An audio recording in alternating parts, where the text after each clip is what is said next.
Of course, as you know, we've been under a severe thunderstorm watch now for several hours. We do have our first warnings of the evening here, and this includes Fayette, Union, and Franklin counties in southeast Indiana. You can see the severe thunderstorm here that's just crossing I-74, so it's not even yet in those counties, but this storm has had a history of producing some pretty nasty weather associated with that. And again, the greatest concern from this thunderstorm as it targets places up towards Connorsville and to the west of Brookville Lake will be the potential for some damaging straight line winds on the order of 60 to 70 miles per hour. So if you're in a line here from Connorsville sort of towards Brooksville, you're basically in line for this storm as it moves up to the north in your direction. Yes, previously this storm did have a tornado warning on it, but one of the things that I've noticed here just within the past 15 to 20 minutes is that the overall structure of some of these storms are beginning to change in a positive way, in the sense that that is likely an indicator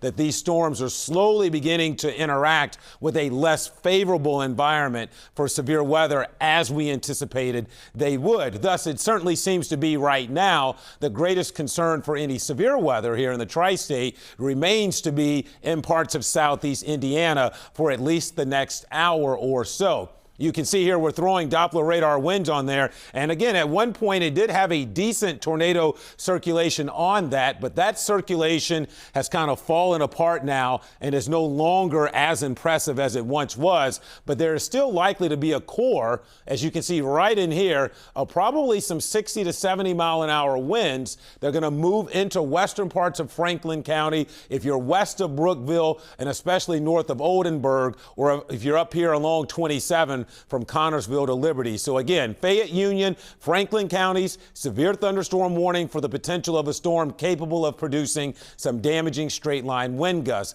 Obviously, with any storm that's had a nature capable of being able to produce tornadoes, we'll want to keep an eye on this. So remain extra vigilant, especially again, Fayette, Union, Franklin counties. Now, there are additional intense thunderstorms south of Interstate 74 that eventually will move into parts of, let's say, Ripley and eventually even Ohio and Switzerland counties in southeast Indiana. But that's still just a little ways away. So we'll keep a close eye on this. Allison is drawing the line of storms. She's giving you a quick time track. They're racing off to the east at 45 to 50 miles per hour, so they are moving very fast. I'll briefly move over here to the other side of your television screen so you can see some of the times here. Connorsville about 9:35, the Metamora community about 9:37, Blooming Grove about 9:42 for an arrival on this severe thunderstorm in southeast Indiana. Again, we are under a severe thunderstorm watch. Should conditions or additional warnings be issued, we'll be back on to keep you up to date. But now let's get you back over to your regular scheduled programming.